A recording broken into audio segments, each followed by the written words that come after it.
साथियों, मैं मीनाक्षी शुक्ला आप सभी का स्वागत करती हूँ आपके अपने परिवार टारगेट विद केसीएच में।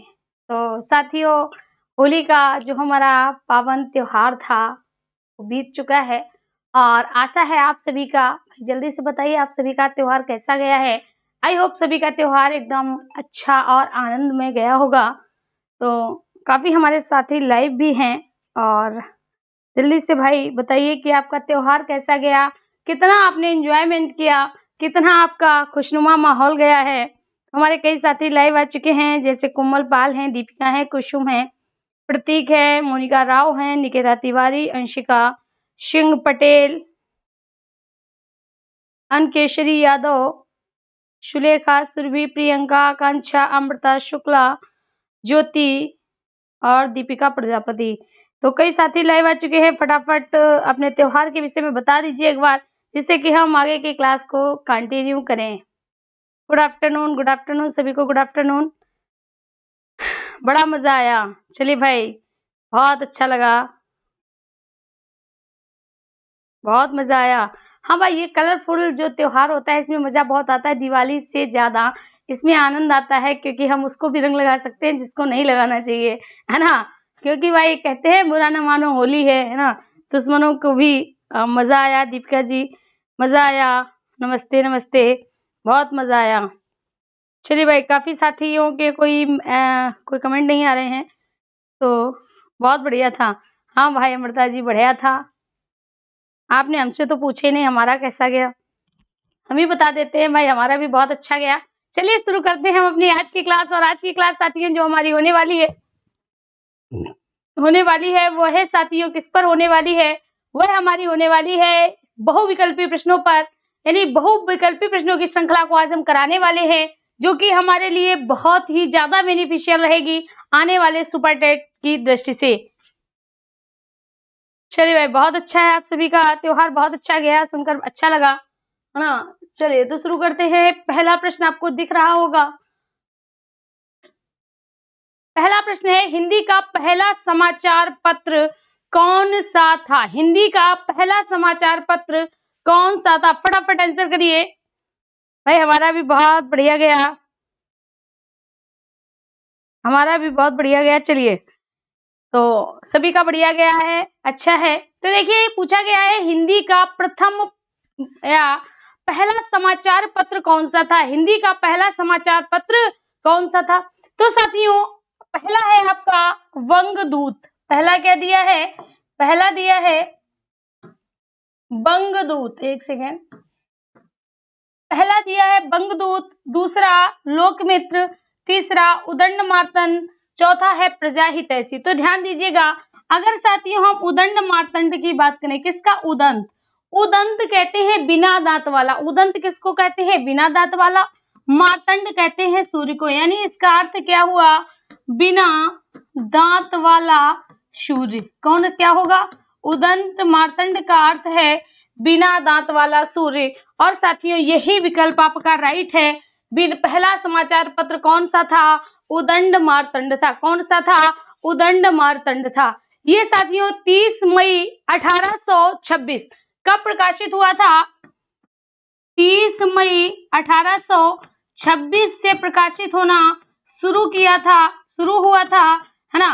तो जो 30 मई जो डेट है, जो 30 मई डेट है, तभी से इसको हम पत्रकारिता दिवस के रूप में मनाते हैं। पत्रकारिता दिवस के रूप में मनाते हैं। अगर पूछा जाए हिंदी का पत्रकारिता दिवस कब मनाते हैं, तो आप क्या लिखोगे, 30 मई। क्या लिखोगे, 30 मई।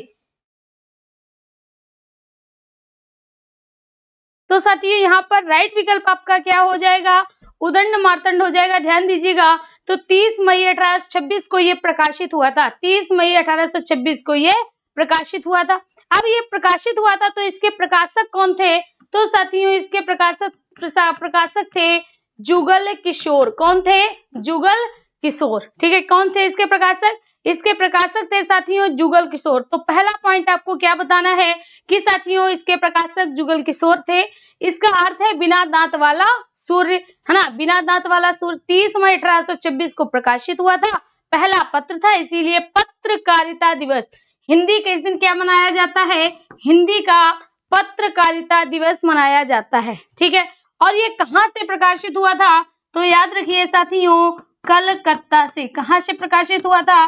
कलकत्ता से प्रकाशित हुआ था। सी ऑप्शन आपका राइट हो जाना है। अगला प्रश्न कहता है सत्यार्थ प्रकाश की भाषा। सत्यार्थ प्रकाश की भाषा। अब देखिए, जो सत्यार्थ प्रकाश की अगर बात की जाए, सत्यार्थ प्रकाश की बात की जाए, तो यहाँ पर आपको पहला पॉइंट क्या याद रखना है? सत्यार्थ प्रकाश से याद रखना है कि इसके राइटर कौन से साथियों? दयानंद सरस्वती थे। कौन थे? दयानंद सरस्वती थे, है ना। दयानंद सरस्वती कौन थे इसके? दयानंद सरस्वती ने इसको लिखा था, है ना। जो साथियों आर्य समाज, दयानंद सरस्वती क्या थे? आर्य समाज के थे, आर्य समाज से रिलेटेड थे। ये साथियों जो सत्यार्थ प्रकाश था, तो आर्य समाज में, आर्य समाज का कह सकते हैं, आर्य समाज के प्रकार, आर्य समाज के संस्थापक कौन थे? तो दयानंद सरस्वती थे। समाज में सुधार के लिए, समाज में सुधार के लिए इन्होंने कई प्रयत्न किए थे और इन सभी प्रयत्नों का वर्णन उनकी पुस्तक सत्यार्थ प्रकाश में मिलता है। किसमें मिलता है? सत्यार्थ प्रकाश में मिलता है। ठीक है, किसमें मिलता है? सत्यार्थ प्रकाश में। इसका लेखन इन्होंने कहां से शुरू किया था? उदयपुर से शुरू किया था। कहां से? उदयपुर से शुरू किया था। और किस भाषा में था? हिंदी भाषा में। किसमें? हिंदी भाषा में था। अब आपको इसमें से आप कौन सा राइट विकल्प दोगे? फटाफट आंसर करिए। 20 का सी, 20 का सी, 20 का सी नहीं, 2 का सी। यार हमें ज्यादा दिखाई देता है 2 का सी, हमको 20 का सी दिखाई देता है। चलिए बहुत बढ़िया। तो यहाँ पर साथियों आपको याद रखना है कि हमने अभी क्या बताया था, इसका प्रकाशन, इसके प्रकाशक की भाषा क्या थी? हिंदी थी। अब भोजपुरी तो होगी नहीं क्योंकि भोजपुरी बिहारी है ना, मराठी की तो मराठी है, महाराष्ट्र की, गुजराती की गुजरात है। तो राइट विकल्प आपका क्या चला जाएगा? सी चला जाएगा। खड़ी बोली हो जाएगा। क्या होगा? सी हो जाएगा साथियों, खड़ी बोली राइट विकल्प होगा। चलिए अगला प्रश्न देखिए। अगला प्रश्न है भारतेंदु ने किस पत्रिका का संपादन किया? ध्यान दीजिएगा, एक प्रश्न ये बहुत ज्यादा आपको प्रॉब्लम करने वाला है। भारतेंदु ने किस पत्रिका का संपादन किया? भारतेंदु ने किस पत्रिका का संपादन किया? तो इंदु पत्रिका का संपादन किया था जयशंकर प्रसाद ने। किसने? जयशंकर प्रसाद ने। साथियों भारत बंधु का किया था तोताराम ने। किसने? तोताराम ने। ये जो तोताराम थे ये भारतेंदु युग के ही थे। कब के थे? तो ये भारतेंदु युग से ही रिलेटेड थे। ठीक है, फिर आता है हिंदी प्रदीप। क्या आता है? हिंदी प्रदीप। तो अगर हिंदी प्रदीप की बात करें, ध्यान दीजिएगा, अगर पूछा जाए विमोचन, क्या पूछा जाए? विमोचन पूछा जाए, तो इसका विमोचन किया था भारतेंदु हरिश्चंद्र ने। किसने? भारतेंदु हरिश्चंद्र ने, है ना। और अगर प्रश्न पूछा जाए प्रकाशक कौन थे, क्या पूछा जाए?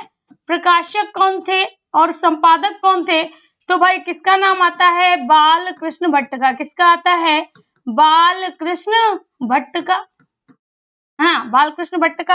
अब यहाँ पर अगर प्रकाशक और संपादन की बात करें तो कौन थे? बालकृष्ण भट्ट थे। अब इसके बाद है कवि वचन सुधा। कवि वचन सुधा, तो इसके प्रकाशक कौन थे या हम कह सकते हैं इसके संपादक कौन थे? तो यहाँ पर साथियों इसके संपादक हो जाते हैं भारतेंदु हरिश्चंद्र। कौन हो जाते हैं? भारतेंदु हरिश्चंद्र ना। तो कौन सा राइटर, आप कौन सा ऑप्शन सही हो जाएगा? बिल्कुल सही साथियों, राइट विकल्प हो जाएगा कवि वचन सुधा। क्या होगा? कवि वचन सुधा। ध्यान दीजिए, अगर प्रश्न पूछा जाए हिंदी प्रदीप तो आप क्या कहोगे? विमोचन का अगर पूछा जाए तो भारतेंदु हरिश्चंद्र थे, लेकिन अगर प्रकाशक की बात करें तो बालकृष्ण भट्ट ने इसको प्रकाशित किया था। दूसरा अगर बात करें कवि वचन सुधा, कौन सा? कवि वचन सुधा। तो कवि वचन सुधा कहाँ से प्रकाशित होती थी? वाराणसी से प्रकाशित होती थी। कहाँ से? वाराणसी से प्रकाशित होती थी। जबकि साथियों ये जो बालकृष्ण भट्ट की पत्रिका थी ये कहाँ से? प्रयाग से प्रकाशित होती थी। कहाँ से? प्रयाग से प्रकाशित होती थी। ठीक है, ये सारे ऑप्शन आपको पता होने चाहिए। और जो भारतेंदु युग, जो हमारा कह सकते हैं जो जो अगर हम बात करें तो जो तोताराम की पुस्तक थी, यानी जो तोताराम ने भारत बंधु लिखी थी, ये कहाँ से प्रकाशित होती थी, ये याद रखिएगा। तो ये भी साथियों आपकी प्रयाग से ही प्रकाशित होती थी। ठीक है, बात समझ में आ गई। तो ये सारी चीजें आप याद रखिएगा। राइट विकल्प आपका बी जाएगा। अगला प्रश्न, हरिवंश राय बच्चन कृत क्या भूलूं क्या याद करूं क्या है। ध्यान दीजिएगा, हरिवंश राय ने एक लिखी थी, कह सकते हैं एक इनकी रचना है, क्या भूलूं क्या याद करूं। ठीक है, तो अगर पूछी जाए क्या भूलूं क्या याद करूं के लेखक कौन है, तो आप क्या कहोगे साथियों, हरिवंश राय बच्चन। कौन थे, हरिवंश राय बच्चन, है ना। हरिवंश राय बच्चन किसके पिता थे, तो अमिताभ बच्चन का नाम आपने सुना होगा, है ना। तो यहाँ से देखिएगा, ध्यान दीजिएगा, एक एक पॉइंट आपको बताने वाले हैं। तो यहाँ पर पहला है संस्मरण, उपन्यास, आत्मकथा, यात्रा, साहित्य, है ना। तो यहाँ पर आप इसको टिक किसको लगाओगे, ये आत्मकथा है। क्या है, आत्मकथा है ना। यहाँ तो आपने सीख लिया। अब दूसरा पॉइंट आप क्या सीखोगे, ध्यान दीजिएगा, इनकी रचना है कालजयी, है ना। इनकी रचना क्या है, कालजयी। कालजयी को 4 भागों में डिवाइड किया गया है। किसमें, 4 भागों में डिवाइड किया गया है, या हम कह सकते हैं कालजयी के 4 खंड हैं। कालजयी के 4 खंड हैं। अब 4 खंड कौन कौन से हैं, तो उसमें से सबसे पहला आपका है नीड़ का निर्माण। नीड़ का निर्माण, है ना, पहला हो गया। दूसरी अगर हम बात करें तो साथियों क्या है, क्या भूलूं क्या याद करूं। क्या भूलूं क्या याद करूं ना। तो 2 आपको रचनाएं मिल गई। ठीक है, तीसरी अगर हम बात करें साथियों, तो तीसरी इनकी रचना है बसेरे से दूर। बसेरे से दूर, है ना। ये सारी की सारी रचनाएं हैं। तो तीसरी इनकी कौन सी हो गई, तीसरी साथियों इनकी हो गई बसेरे से दूर, है ना। तीसरी हो गई बसेरे से दूर। और जो चौथी इनकी रचना है 10 द्वार से सोपान तक। क्या, 10 द्वार से सोपान तक। 10 द्वार से सोपान तक।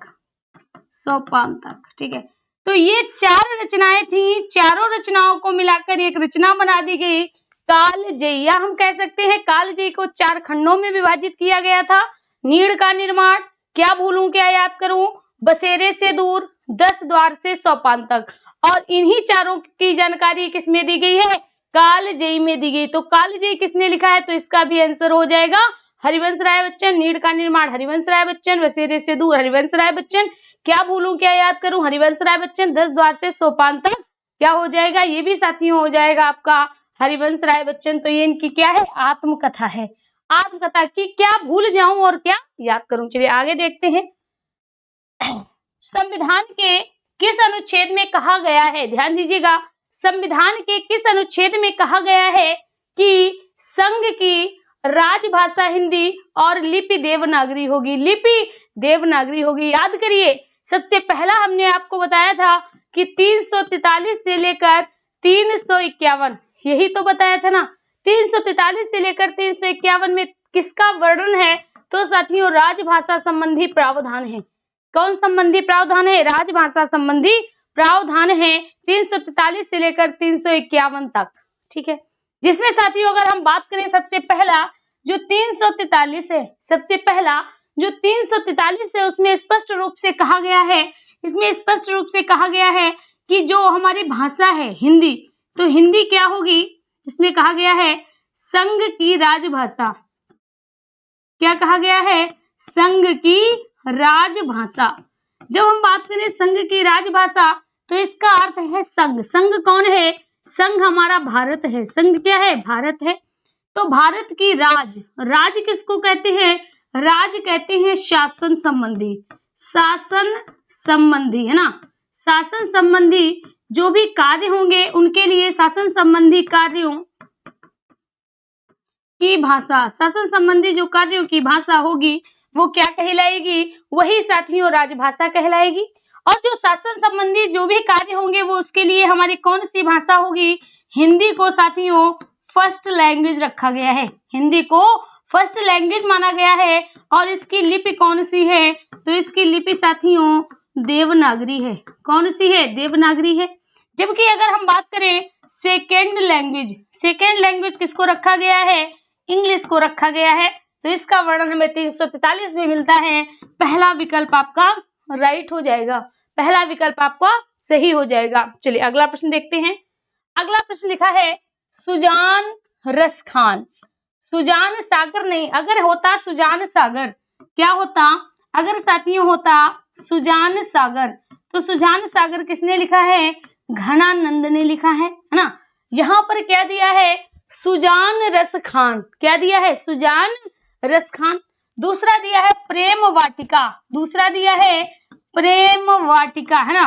तो प्रेम वाटिका किसने लिखा है? रस खान ने लिखा है, रस खान ने लिखा है। और यहाँ पर दूसरी रचना कौन सी है? सुजान रस खान है। कौन सी है?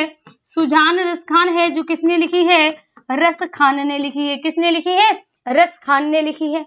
तो यहाँ पर पूछा गया प्रेम वाटिका और रस खान, और प्रेम वाटिका सुजान रस खान के रचनाकार रस खान है। कौन है? रस खान है। ध्यान दीजिएगा, रस खान ने अपने आप को कृष्ण का सखा माना है। क्या माना है? कृष्ण का सखा माना है। यानी इन्होंने जो कृष्ण की भक्ति की है वह सखा भाव से की है, वह सखा भाव से की है। फ्रेंडशिप, जैसे जिसको आप फ्रेंडशिप कहते हो ना, दोस्ती कहते हो, उस भाव से की है। जबकि मीराबाई ने कृष्ण को पति माना है, मीराबाई ने कृष्ण को पति माना है। सूरदास ने कृष्ण को स्वामी माना है, और कृष्णदास ने भी कृष्ण को स्वामी माना है। यानी ये दोनों कृष्ण के दास थे, सेवक थे। ये कृष्ण की पत्नी, अपने आप को पत्नी कहती थी, और ये कृष्ण को अपने आप का सखा कहते थे। तो राइट ऑप्शन आपका पहला हो जाना है। अगला प्रश्न लिखा है साकेत। ध्यान दीजिए, वेरी वेरी इंपॉर्टेंट प्रश्न है।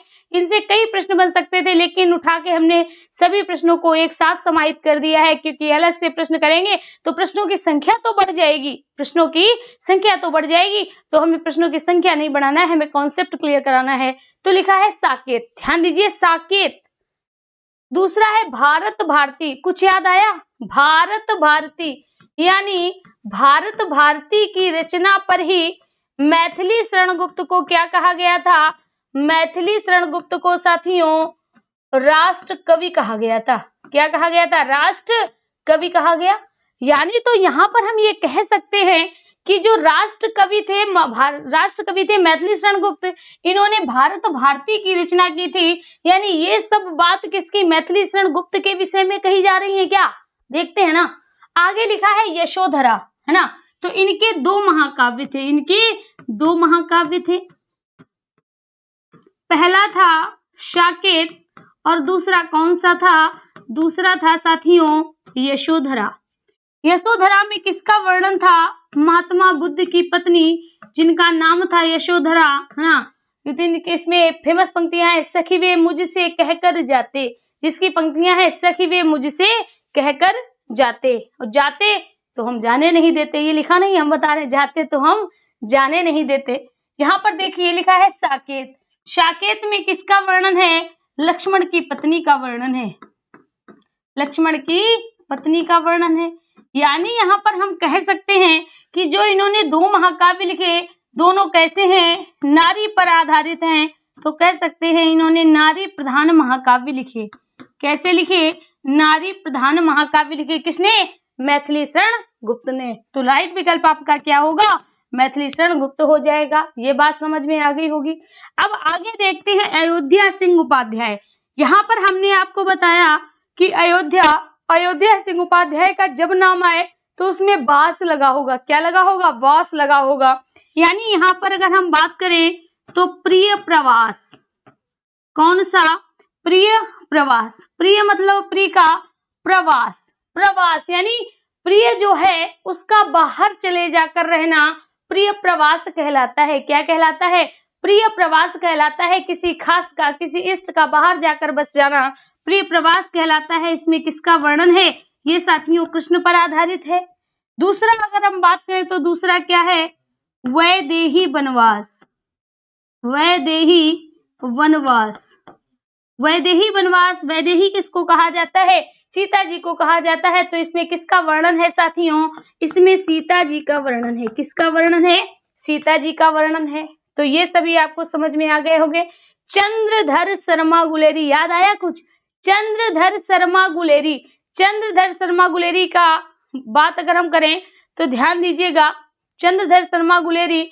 अच्छा एक प्रश्न बताइए, चंद्रधर शर्मा गुलेरी ने आदिकाल को किस नाम से संबोधित किया? जल्दी से कमेंट करिएगा, आदिकाल को किस नाम से संबोधित किया है चंद्रधर शर्मा गुलेरी ने? चंद्रधर शर्मा गुलेरी ने आदिकाल को किस नाम से संबोधित किया? फटाफट कमेंट करिएगा। आगे देखिए, गजानन माधव मुक्तिबोध, चांद का मुंह टेढ़ा, इंपॉर्टेंट रचना है इनकी, चांद का मुंह टेढ़ा है ना।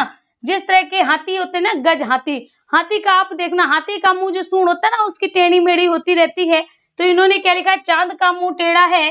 दूसरा लिखा है भूरी भूरी खाक पर, दोनों रचना इनकी इंपॉर्टेंट है, भूरी भूरी खाक पर, है ना। दोनों रचनाएं इनकी बहुत ज्यादा इंपॉर्टेंट है, ये याद रखिएगा। जल्दी से कमेंट करिएगा आदिकाल का। प्रिय प्रवास, अपभ्रंश काल, पूनम वर्मा जी का आंसर आया है अपभ्रंश काल। वेरी गुड, बहुत बढ़िया भाई, ऐसे ही फटाफट कमेंट करिए। पूनम वर्मा के अलावा और भी लोग जल्दी से कमेंट करिए भाई, क्या बात है, जल्दी से कमेंट करिएगा। अपभ्रंश काल, अभी एक ही जने का आंसर आया है, बाकी हमारे शेरों क्या हुआ? मोनिका राव, अपभ्रंश काल, गुलेरी ने अपभ्रंश काल कहा आदिकाल को, वेरी गुड। अंशिका सिंह पटेल, अपभ्रंश काल, वेरी गुड।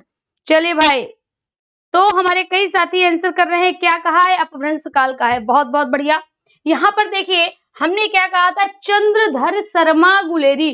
चंद्रमा क्या होता है? अपनी स्थितियां बदल देता है। अपभ्रंश चंद्र सीधी राह चलो, याद कराया था ना, अपभ्रंश चंद्र सीधी राह चलो, बिल्कुल राइट आंसर गया। आदिकाल को इन्होंने क्या कहा है? अपभ्रंश काल कहा है ना। तो राइट विकल्प यहाँ पर आपका मैथिलीशरण गुप्ता हो जाना है, रंग लगवा दिया है। चलिए आगे देखिए, अवधि शब्द का अर्थ है, देखिए अवधि की अगर हम बात करें, अवधि, तो यहाँ पर आपको दो चीज मिलेंगे, एक तो मिलेगा अवध, मूल शब्द क्या है? अवध है। दूसरा साथियों यहाँ पर क्या होगा? दूसरा यहाँ पर होगा आपका ई प्रत्यय, है ना। क्या होगा? ई प्रत्यय। जैसे नर से क्या बना है? नर से बन गया है नारी, नर से क्या बन गया है? नारी बन गया है। ठीक वैसे ही यहाँ पर साथियों, यहाँ पर अवध में ई प्रत्यय लग गया, किसमें? अवध में ई प्रत्यय लग गया, तो क्या बन गया? अवधि बन गया, है ना। तो जब अवधि बना, अब इसका अर्थ क्या हुआ? अवध की भाषा, है ना, अवध की भाषा। तो अवध की भाषा को क्या कहा जाएगा? अवधि कहा जाएगा। राइट विकल्प आपका क्या होगा? आपका हो जाएगा अवध की भाषा। क्या होगा? अवध की भाषा। यहाँ से कई प्रश्न बन सकते हैं, जैसे ध्यान दीजिएगा, अगर पूछा जाए हिंदी शब्द का प्रयोग, हिंदी शब्द का प्रथम प्रयोग किस अर्थ के लिए किया गया था? किस अर्थ के लिए किया गया था? तो हिंदी शब्द का सबसे पहले प्रयोग किया गया था हिंद के लोगों के लिए। किसके लिए? हिंद के लोगों को लिए सबसे पहले किस शब्द का प्रयोग किया गया था साथियों? हिंदी का प्रयोग। हिंदी का प्रयोग सबसे पहले कहा गया था। मोहम्मद इकबाल ने कहा है, हिंदी है हम, हिंदी है हम, वतन है हिंदुस्तान हमारा, यानी हमारा वतन जो था वो हिंदुस्तान था, और हिंदी हम जन, यहाँ के जो यहाँ के लोग हैं वो हिंदी हैं, यहाँ के लोग हिंदी हैं। ठीक है, तो यहाँ पर जो अवध की भाषा है उसको क्या कहा गया? अवधि कहा गया है। चलिए आगे देखिए, फिर लिखा है गुरुमुखी किस भाषा की लिपि है? ध्यान दीजिएगा, तो मणिपुरी की बात करें, मणिपुरी, तो मणिपुरी की भाषा मणिपुरी होगी। बांग्ला, बांग्ला की भाषा होगी, है ना, बांग्ला है। गुजराती की गुजराती होगी, है ना। यानी इधर आपकी लिपि है, सॉरी इधर क्या है? इधर जो दी है वो साथियों भाषाएं हैं। क्या है? भाषाएं हैं, है ना।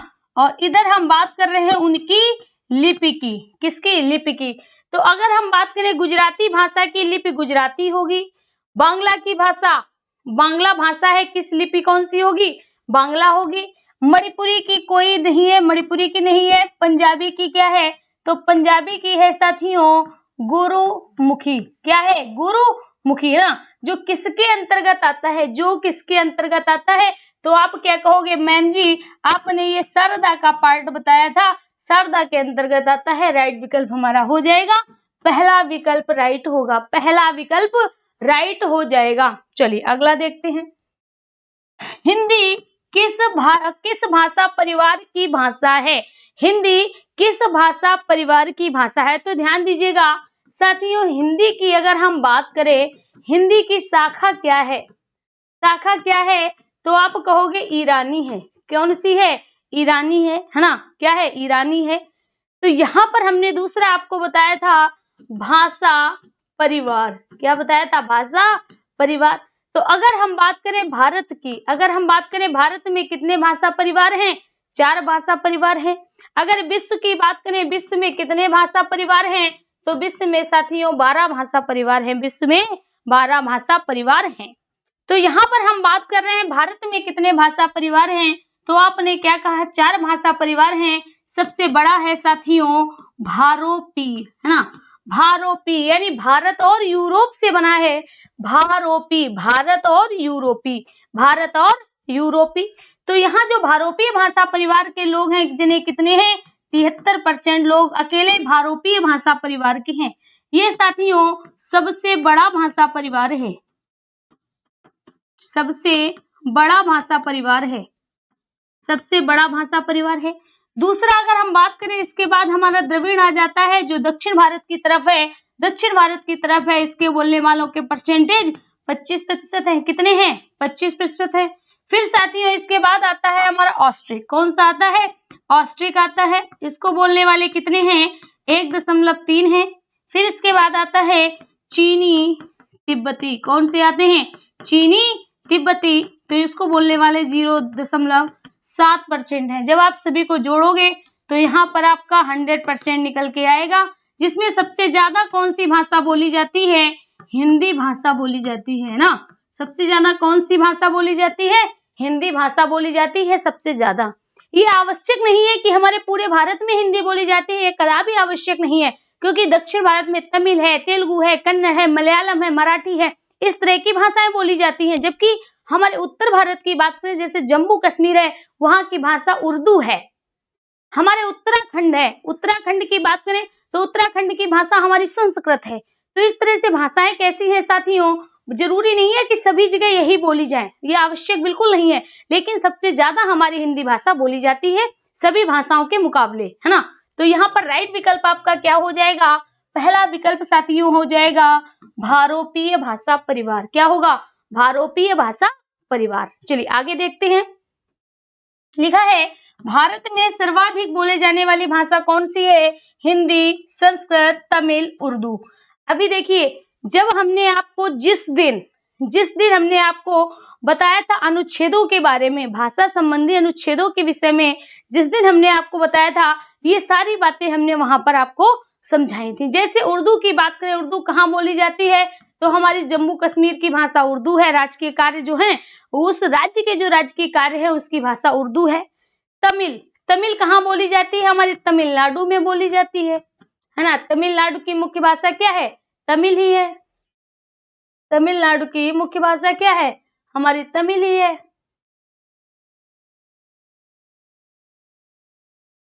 तमिल है। संस्कृत की बात करें तो उत्तराखंड की भाषा क्या है? संस्कृत है ना। उत्तराखंड की भाषा संस्कृत है। हिंदी की बात करें तो हमारे मध्य भारत की भाषा क्या है? हिंदी है। और हम कह सकते हैं अधिकतर भारत के जो अधिकांश भाग है उनमें हिंदी भाषा बोली जाती है, उनमें हिंदी भाषा बोली जाती है। तो हमारा राइट ऑप्शन क्या होगा? पहला विकल्प आपका राइट हो जाना है। अगला प्रश्न देखिए। अगला प्रश्न कहता है हिंदी भाषा का जन्म हुआ है। याद करिए, इस प्रश्न को 2 प्रश्न बन सकता है। अगर पूछा जाए हिंदी शब्द का जन्म, है ना, हिंदी शब्द का जन्म, तो आप क्या कहोगे? आप कहोगे फारस या ईरान। क्या कहोगे? फारस या ईरान। यानी हिंदी शब्द का जन्म कहाँ से हुआ? तो आप क्या कहोगे? फारस या ईरान से हुआ। क्या कहोगे? फारस या ईरान से हुआ। दूसरा अगर प्रश्न पूछा जाए हिंदी की आदि जननी, क्या पूछा जाए? हिंदी की आदि जननी, तो क्या कहोगे? तो आप कहोगे संस्कृत। क्या कहोगे? संस्कृत। लेकिन अगर तीसरा प्रश्न पूछा जाए हिंदी की जननी, क्या पूछा जाए? हिंदी की जननी। तो हिंदी की जननी साथियों कौन सी है? हिंदी की जननी आपकी हो जाएगी, हिंदी की जननी हो जाएगी अपभ्रंश, है ना। तो तीनों पॉइंट आपको याद रखना है। यहाँ पर पूछा हिंदी भाषा का जन्म, तो जो जन्म देता है वो क्या होता है? जननी होता है। जो जन्म देता है वो जननी होता है। तो यहाँ पर पूछा गया हिंदी भाषा का जन्म हुआ है, यानी हिंदी जैसे हम लोगों को जन्म जिसने दिया वो हम लोगों की जननी है ना, वो हम लोगों की माँ है ना। तो जिसने हमको जन्म दिया वो हमारी माँ है। लेकिन अगर पूछा जाए आदि जननी, तो आदि जननी हमारी कौन होंगी? या तो दादी होंगी या नानी होंगी, है ना। तो ठीक उसी प्रकार से कहा गया है कि हिंदी भाषा का जन्म कहाँ से हुआ, उसकी जननी कौन सी है। तो साथी यहाँ पर राइट विकल्प आपका क्या हो जाएगा? आपका हो जाएगा अपभ्रंश। क्या हो जाएगा? अपभ्रंश हो जाएगा। चलिए अगला प्रश्न देखते हैं। कहा जाता है निम्नलिखित में से कौन सी बोली भाषा हिंदी के अंतर्गत नहीं आती है? हिंदी के अंतर्गत नहीं आती है। हिंदी के अंतर्गत हमने आपको 17 बोलियां पढ़ाई थी, जिनमें हमने लगभग आपको 5 पढ़ाई थी पश्चिमी हिंदी की, 3 पूर्वी हिंदी की, फिर आपको पढ़ाया था बिहारी हिंदी, राजस्थान हिंदी, पहाड़ी हिंदी, सभी के विषय में चर्चा की थी। तो यहाँ पर आपसे पूछा गया हिंदी के अंतर्गत कौन सी नहीं आती है? तो कन्नौजी किसके अंतर्गत आ जाती थी साथियों? पश्चिमी हिंदी के अंतर्गत आती थी कि नहीं आती थी? बांगरू, बांगरू को ही हम क्या कहते थे? बांगरू को ही साथियों हरियाणवी कहते हैं। क्या कहते थे? हरियाणवी कहते थे। ये किसके अंतर्गत आती थी? ये भी साथियों आती थी पश्चिमी हिंदी के अंतर्गत, पश्चिमी हिंदी के अंतर्गत। फिर आती है साथियों अवधी, अवधी याद होगी, इसे पूर्वी हिंदी के अंतर्गत आती थी।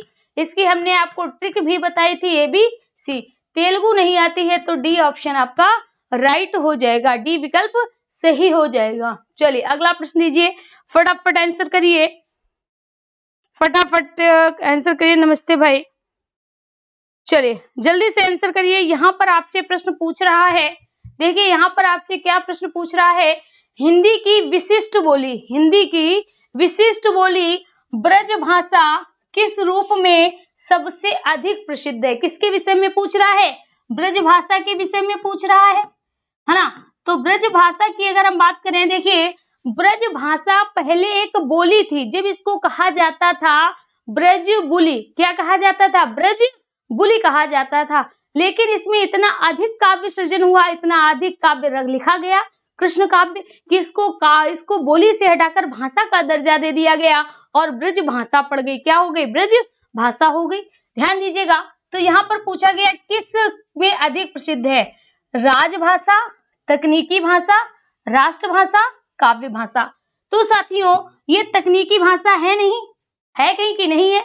अगर हम राजभाषा की बात करें तो ये कहीं की राजभाषा भी नहीं है, राष्ट्रभाषा तो है ही नहीं। हमारे देश में कोई भी भाषा को राष्ट्रभाषा का दर्जा नहीं दिया गया है। राष्ट्रभाषा का अर्थ है कि ऐसी भाषा जिसको राष्ट्र ने अपनी भाषा दिया है। तो राष्ट्र का ना तो अपना कोई धर्म है, ना राष्ट्र की अपनी कोई भाषा है। तो साथियों हम यहाँ पर क्या कहेंगे कि हमारे देश की कोई राष्ट्रभाषा नहीं है, हमारे देश की कोई राष्ट्रभाषा नहीं है। हाँ, संघ की भाषा है, हम क्या कह सकते हैं? संघ की राजभाषा है। हमारे देश में कोई राष्ट्रभाषा नहीं है, लेकिन संघ के कार्यों के लिए संघ की राजभाषा है, जिसमें फर्स्ट भाषा के तहत हमारी हिंदी भाषा को रखा गया है और साथियों सेकेंड भाषा के तहत हमारी इंग्लिश भाषा को रखा गया है। यानी दोनों मीडियम से इसमें कन्वर्सन हो सकता है। ठीक है, यहाँ पर हमने क्या देखा? यहाँ पर लिखा गया है कि ब्रज भाषा किस रूप में सबसे अधिक प्रसिद्ध रही? तो काव्य के रूप में अधिक प्रसिद्ध रही, क्योंकि इसमें सबसे अधिक काव्य सृजन हुआ है। इसमें अधिक काव्य सृजन हुआ है, यानी काव्य सृजन का मतलब सबसे ज्यादा रचनाएं लिखी गई हैं। और कौन सी रचना लिखी गई है? तो हम क्या कह सकते हैं? हम कह सकते हैं कृष्ण काव्य लिखा गया है। क्या लिखा गया है साथियों? कृष्ण काव्य लिखा गया है सबसे अधिक। ठीक है, तो यहाँ पर राइट विकल्प आपका काव्य भाषा हो जाएगा। अगला प्रश्न, भारतवर्ष में हिंदी को आप किस वर्ग में रखोगे? बिना सोचे समझे आपको जवाब देना है, क्योंकि इसमें हमने आपको उस दिन जिस दिन आपको भाषा संबंधी प्रावधान पढ़ाए थे उसमें हमने आपको काफी कुछ इससे रिलेटेड बताया था। काफी कुछ इससे रिलेटेड बताया था, फटाफट कमेंट करिएगा। यहाँ पर कह रहा है कि भारतवर्ष में हिंदी को आप किस वर्ग में रखोगे, हिंदी को आप किस वर्ग में रखोगे। ध्यान दीजिए, पहला है राजभाषा, राष्ट्रभाषा। अभी हमने बताया कि किसी भी भाषा को राष्ट्र का भाषा दर्जा नहीं दिया गया है, किसी भाषा को राष्ट्रभाषा का दर्जा नहीं दिया गया है, तो इसको हम क्रॉस कर देंगे। जो भी साथी लाइव हैं, अगर वे चैनल से नए जुड़े हैं तो प्लीज चैनल को सब्सक्राइब कर लें, क्योंकि ये आपके लिए हिंदी का एक नया चैनल है। हिंदी और रीजनिंग यहाँ पर पर डे आपको मिलेगी, टाइम वीडियो के लास्ट में हम आपको बता देंगे। तो अगर जो चैनल से नए जुड़े हैं प्लीज सब्सक्राइब कर लीजिए, ये आपके मैम का हाँ कह सकते हैं न्यू चैनल है। चलिए यहाँ पर तो राष्ट्रभाषा की अगर हम बात करें तो साथियों किसी भी भाषा को राष्ट्रभाषा का दर्जा नहीं दिया गया है, विभाषा है नहीं, तकनीकी भाषा नहीं है, तो हम क्या कह सकते हैं, जो हिंदी को आप किस भाषा में रखोगे, राजभाषा में। इसका प्रावधान है, इसका प्रावधान है। अगर बात करें संघ की राजभाषा का प्रावधान किसमें है, 343वें अनुच्छेद में दिया गया है कि भारत की राजभाषा हिंदी होगी। भारत के लिए संघ की राजभाषा यानी संघ की राजभाषा हिंदी होगी, इसका वर्णन अनुच्छेद 343 में कहा गया है। ठीक है, तो पहला विकल्प आपका राइट हो जाएगा। चलिए अगला प्रश्न देखते हैं फटाफट। ढूंढाड़ी बोली है, ढूंढाड़ी बोली है, ध्यान दीजिएगा। पूर्वी पश्चिमी बताया क्या था हमने, राजस्थानी हिंदी जैसे ही आए, राजस्थानी हिंदी जैसे ही आए, यहाँ पर हमें क्या कर देना है, यहाँ पर हमें करना है मामा जमे। ठीक है, मामा जमे का अर्थ क्या है, माँ से है साथियों मारवाड़ी, है ना, माँ से क्या है, माँ से है मालवी, जैसे है आपकी जयपुरिया, में से है आपकी मेवाती, में से क्या है मेवाती। तो यहाँ पर देखिए दो ये बड़े बड़े हैं, है ना, हमने आपको क्या बताया, ये पूर्वी हो गई और ये आपकी पश्चिमी हो गई, है ना।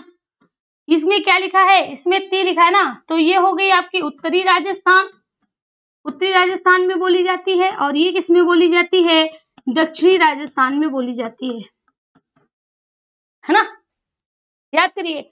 और ये आपको बताया था हमने कि जो ढूंढाड़ी है, ढूंढाड़ी किसकी है, जयपुरिया का ही दूसरा नाम है। जयपुरिया बोली जो है उसका दूसरा नाम साथियों क्या है, ढूंढाड़ी है। क्या है, ढूंढाड़ी है। तो अब आपने ढूंढ लिया ढूंढाड़ी किसको कहा जाता है, पूर्वी राजस्थान की बोली को कहा जाता है।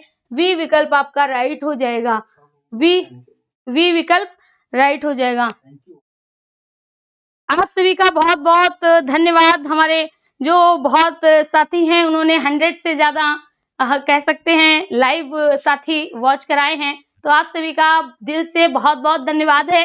और जो नए सब्सक्राइब है, वो जो नए लाइवर हैं यानी लाइव वॉच कर रहे हैं, वो प्लीज चैनल को सब्सक्राइब कर लें। चलिए आगे देखते हैं।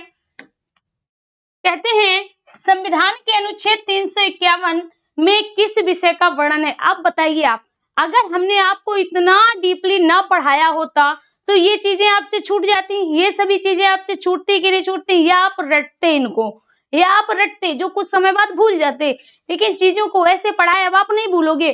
तो संविधान के अनुच्छेद में 351 में किस विषय का वर्णन है, संघ की राजभाषा नहीं, संघ की राजभाषा का वर्णन तो 343 में था। उच्चतम न्यायालय की भाषा ये भी नहीं, क्योंकि इसमें कहा गया कि संघ की जो उच्चतम न्यायालय की भाषा होगी, जो उच्चतम न्यायालय की भाषा होगी वो सदैव किसमें रहेगी, इंग्लिश रहेगी, है ना। तो 351 नहीं, 351 पत्राचार की भाषा, इसका भी वर्णन नहीं है। क्या कहा गया, हिंदी के विकास के लिए निर्देश, किसके लिए, हिंदी के विकास के लिए निर्देश, इसका वर्णन किसमें है साथियों, 351 में दिया गया है। तो डी विकल्प आपका राइट हो जाएगा। अगला प्रश्न देखिए, ब्रज भाषा है, बहुत बढ़िया प्रश्न है, ब्रज भाषा, ध्यान दीजिए, ब्रज भाषा। अब जल्दी से पकड़ना सीखिए कि आंसर आप कैसे पकड़ेंगे। तो पहला प्रश्न कहता है पूर्वी हिंदी, पूर्वी का है ABC, अवधी, बघेली, छत्तीसगढ़ी, नहीं होगा। अब यहाँ पर देखिए पश्चिमी, पश्चिमी की ट्रिक क्या थी, बा, बू, को, का, ब्र, यानी बा से बांगरू, बू से बुंदेली, कौ से कौरवी, का से कन्नौजी, ब्रा से ब्रज, ब्रा से ब्रज, यही आपका राइट विकल्प हो जाएगा। बिहारी की बात करें तो ट्रिक बताई थी साथियों, भोज, मैम, क्या बताई थी? भोज मैम, भोजपुरी, मैथिली, मगही। पहाड़ी हिंदी की क्या बताई थी? कुआंगढ़। क्या बताई थी? कुआंगढ़, यानी कुमाऊनी गढ़वाली, कुमाऊनी गढ़वाली। ठीक है, बात समझ में आ गई? आगे देखते हैं फटाफट, कमेंट करिएगा। मगही किस उपभाषा की बोली है? तो अभी आपने देखा था मगही, मगही। ठीक है, राजस्थानी की क्या है? मा, मा, जा, में का अर्थ मेवाती, माँ का मारवाड़ी और माँ का मालवी। ये तो नहीं होगा। पश्चिमी हिंदी का होगा नहीं, क्योंकि अभी पीछे बताए थे बाम्बू, कौ, कब्र। बांगरू, बुंदेली, कौरवी, कन्नौजी, ब्रजभाषा। ठीक है, अब देखिए पूर्वी हिंदी की। पूर्वी हिंदी की बात करें, ए बी सी, अवधी, बघेली, छत्तीसगढ़ी। नहीं होगा। बिहारी का बताया था भोज मतलब भोजपुरी, मैं म, भोज मैम, तो भोजपुरी, मैथिली, मगही। यहीं पर मगही निकल के आया, यानी राइट विकल्प आपका क्या हो जाएगा? डी हो जाएगा। अगला प्रश्न देखिए, अगला प्रश्न है हिंदी खड़ी बोली किस अपभ्रंश से विकसित हुई? हाँ, ये प्रश्न थोड़ा बढ़िया है। अब ये प्रश्न बढ़िया कैसे है, ध्यान दीजिएगा। यहाँ पर सीधे दो प्रश्न पूछ लिए गए, दो प्रश्न सीधे पूछ लिए गए। पहला, खड़ी बोली किस अपभ्रंश से विकसित हुई? तो यहाँ पर आपको दी है बोली, बोली से आपको क्या ढूंढना है? उपभाषा ढूंढनी है। उपभाषा से आप क्या ढूंढोगे? अपभ्रंश ढूंढोगे। क्या ढूंढोगे? अपभ्रंश ढूंढोगे। तो सबसे पहले साथियों दी है खड़ी बोली। ठीक है, क्या दी है? खड़ी बोली। खड़ी बोली का ही दूसरा नाम है कौरवी। क्या नाम है? कौरवी। ठीक है, तो अगर हम बोली बात करें किसकी? कौरवी की, तो हम क्या यहाँ पर कह सकते हैं? यहाँ पर हमने आपको एक ट्रिक बताई थी, बाम्बू, कौ, कब्र। ठीक है, बताई थी ना, यानी बांगरू, बुंदेली, कौरवी, कन्नौजी, ब्रज। तो भैया इसमें ही तो आया है कौरवी, इसमें ही तो आया कौरवी। कौरवी का ही दूसरा नाम खड़ी बोली है, कौरवी का ही दूसरा नाम खड़ी बोली है। अब यहाँ पर हमने क्या देखा कि जो खड़ी बोली है उसकी उपभाषा क्या है? तो आप क्या कहोगे? पश्चिमी हिंदी, क्योंकि पश्चिमी हिंदी की ही तो ये बोलियां हैं। 5 बोलियां हैं। कितनी है पश्चिमी हिंदी की? 5 बोलियां हैं। कौन सी? बांगरू, बुंदेली, कौरवी, कन्नौजी, ब्रज। कन्नौजी, ब्रज। आगे, अब जो पश्चिमी हिंदी है वो किस अपभ्रंश से जन्मी है? किस अपभ्रंश से उसका जन्म हुआ है? तो यहाँ पर हम कह सकते हैं साथियों सौरसेनी अपभ्रंश। कौन सा अपभ्रंश है? सौरसेनी अपभ्रंश सबसे बड़ा, सबसे बड़ा अपभ्रंश है, यानी सभी अपभ्रंशों का काका है, सभी अपभ्रंशों का जनक माना जाता है सौरसेनी अपभ्रंश। तो क्या हो जाएगा? सौरसेनी अपभ्रंश हो जाएगा। अर्धमागधी की बात करें तो पूर्वी हिंदी है। कौन सी है? पूर्वी हिंदी है। अगर हम बात करें मागधी की तो मगध बिहार से रिलेटेड है, तो यहाँ से साथियों बिहारी आई है। क्या आई? बिहारी। खस से हमारी क्या नहीं? खस ब्राचर, खस ब्राचर, तो ब्राचर से है सिंधी और पंजाबी। ब्राचर से क्या आई है? सिंधी और पंजाबी, पंजाबी है ना। तो यहाँ पर राइट विकल्प आपका हो जाएगा सौरसेनी। सौरसेनी से पश्चिमी हिंदी आई, ध्यान से सुनिएगा। इसी से हमारी राजस्थानी हिंदी आई, है ना। इसी से साथियों गुजराती हिंदी भी आई, गुजराती। 3 ने इससे जन्म लिया है, तो राइट विकल्प आपका सी हो जाएगा। अगला प्रश्न लिखा है भाषा के आधार पर राज्यों की पुनर्संरचना की गई थी। जल्दी से बताइए कि भाषा के आधार पर, भाषा के आधार पर भारतीय राज्यों की पुनः संरचना कब की गई थी? पहला है 1952, 1953, 1954, 1956। तो भाषा के आधार पर सबसे पहले रचना 1956 में हुई थी, और सबसे पहला जो राज्य बना था वो कौन सा बना था? आंध्र प्रदेश बना था। कौन सा? आंध्र प्रदेश बना था। हालांकि आंध्र प्रदेश का जन्म 1953 में ही हो चुका था, 1953 में ही हो चुका था, लेकिन फिर 1953 में हुआ जो आंध्र प्रदेश का गठन हुआ था, आंध्र प्रदेश का जो गठन हुआ था, उन सभी गठनों को का क्या कर दिया गया, रिजेक्ट कर दिया गया, मना कर दिया गया, क्योंकि सभी जो देश थे, सभी जो राज्य थे वो अपने आप को अलग अलग मांग करने लगे थे। जैसे गुजराती बोलने वाले कह रहे थे हमको गुजरात चाहिए, मराठी वाले कह रहे थे हमको महाराष्ट्र चाहिए, इसीलिए इसका जो डिवीजन था उसको कैंसिल कर दिया गया और 1956 में एक भाषा आयोग का गठन किया गया था। भाषा के आधार पर भारतीय राज्यों की पुनः संरचना की गई थी और सबसे पहले बनने वाला कौन सा था, आंध्र प्रदेश था। आंध्र प्रदेश का गठन किसके अथक प्रयास से हुआ था, तो पोट्टी श्री रामुलु, ठीक है, पोट्टी श्री रामुलु के अथक प्रयास से आंध्र प्रदेश का विभाजन हुआ था। आगे देखिए अगला प्रश्न क्या कहता है, लिखा है भाषाई आधार पर सर्वप्रथम किस राज्य का गठन हुआ था, पंजाब का, जम्मू कश्मीर का, राजस्थान का या आंध्र प्रदेश का, तो राइट विकल्प आपका डी आंध्र प्रदेश हो जाएगा। ठीक है, कब, तो 1956 में, कब, 1956 में। अगला प्रश्न देखिए, लिखा है किस तिथि को हिंदी का राजभाषा बनाने का निर्णय लिया गया था। ध्यान दीजिएगा प्रश्न क्या पूछा गया है, किस तिथि को हिंदी का राजभाषा बनाने का निर्णय लिया गया है। तो हिंदी का राजभाषा बनाने का निर्णय कब लिया गया, ध्यान दीजिएगा, इस दिन साथियों संघ की राजभाषा, इस दिन संघ की राजभाषा क्या बनाई गई थी, हिंदी बनाई गई थी।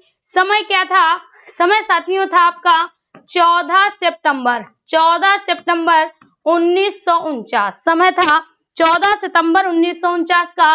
तब से इसी दिन को साथियों हिंदी दिवस के रूप में मनाते हैं। किस दिन, इसी दिन को हिंदी दिवस के रूप में मनाते हैं। क्यों, क्योंकि इस दिन हमारी संघ की राजभाषा हिंदी डिसाइड हुई थी। तो राइट विकल्प होगा 14 सितंबर 1949, 14 सितंबर 1949। अगला प्रश्न देखिए, लिखा है वर्ष 1955 में गठित प्रथम राजभाषा आयोग के अध्यक्ष, प्रथम राजभाषा आयोग के अध्यक्ष, फटाफट कमेंट करिए, फटाफट, वेरी गुड, बहुत अच्छे, काफी साथी हमारे आंसर दे रहे हैं। मुकेश, कोमल, पूनम, प्रीति, सुरभि, सुशीला, पूजा, मुकेश, अंकेरी, नितेश, निकिता, कपिल, शिखा, कोमल साहू, पूनम राजभर, राधा सोनी, वीरेन, पिंकी, अंशिका, विवेक, नीतू यादव, पूनम साक्य, ममता कुमारी। जो लोग नए चैनल पे वॉच कर रहे हैं वो प्लीज चैनल को सब्सक्राइब कर लें। यहाँ पर प्रतिदिन आपको 12 बजे से हिंदी की क्लास पर डे मिलेगी, टॉपिक वाइज भी मिलेगी, फिर इसके बाद आपको ऑब्जेक्टिव क्वेश्चन भी मिलेंगे। तो अगर आप अपना बेहतर रिजल्ट चाहते हैं तो प्लीज चैनल को सब्सक्राइब कर लें।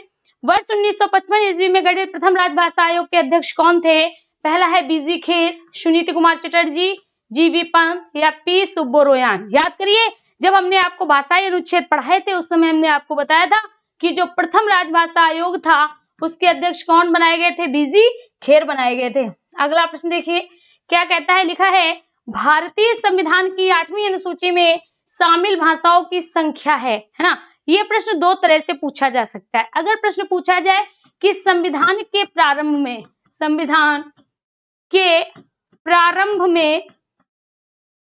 में कितनी भाषाएं थी, कितनी भाषाओं को शामिल किया गया था, कितनी भाषाओं को शामिल किया गया था। तो साथियों प्रारंभ में कितनी भाषा थी, 14 भाषाएं थी। फिर कौन सी सबसे पहली जोड़ी गई, सिंधी भाषा, पहले सिंधी जोड़ी गई। फिर साथियों कौन सी जोड़ी गई, नेपाली जोड़ी गई, मणिपुरी जोड़ी गई और कोंकणी जोड़ी गई, है ना। तो ये 4 हो गई। फिर इसके बाद कौन सी जोड़ी गई, याद करिए, हमने बताया था बोडो से डो ले लो, डोगरी। फिर इसके बाद मैथिली और संथाली।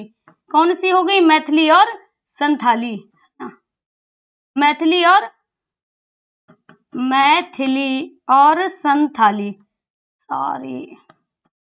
संथाली। तो याद रखिए, देखिए 4 ये तो 14 8 कितनी हो गई, 22। यानी अब कितनी भाषाएं हैं, 22 हैं। मूल में कितनी थी, 14 थी, है ना। तो ये 8 भाषाएं, ये साथियों ये जो 8 भाषाएं हैं ये इनको बाद में जोड़ा गया, ठीक है। तो याद रखिए कैसे भी प्रश्न पूछा जाए तो राइट ऑप्शन क्या होगा, भारतीय संविधान की 8वीं अनुसूची में शामिल भाषाओं की संख्या कितनी है, तो राइट विकल्प होगा आपका 22, ठीक है। चलिए अगला देखते हैं। तो प्रश्नों की संख्या 5 तक ही थी। साथियों याद रखिएगा, प्रतिदिन आपकी 6 बजे, शाम 6 बजे की बात कर रहे हैं, प्रतिदिन शाम 6 बजे आपको रीजनिंग की क्लास मिलेगी। किसकी? रीजनिंग की क्लास मिलेगी। पहले आपको टॉपिक वाइज पढ़ाया जाता है, फिर आपको इसी से रिलेटेड ऑब्जेक्टिव क्वेश्चन भी कराए जाते हैं, ठीक है। और प्रतिदिन दोपहर 12 बजे, प्रतिदिन दोपहर 12 बजे साथियों आपकी क्लास होती है हिंदी की। इसमें सबसे पहले हम टॉपिक वाइज आपको पढ़ाते हैं। टॉपिक वाइज पढ़ाने के बाद यहाँ पर होती है आपकी ऑब्जेक्टिव क्लास, ठीक है। तो हमारे सभी साथी हमसे बहुत अच्छी बखूबी वाकिफ होंगे, क्योंकि आप लोग नए नहीं हैं, बहुत टाइम से हमको जानते हैं। तो प्लीज सभी लोग इस नए चैनल को सब्सक्राइब कर लें, जो लोग वॉच कर रहे हैं, क्योंकि ये सब आपके लिए ही किया जा रहा है, आपके बेहतर रिजल्ट के लिए ही किया जा रहा है। तो please subscribe this channel and thank you very very thank you हमारे सभी साथियों को पुनः से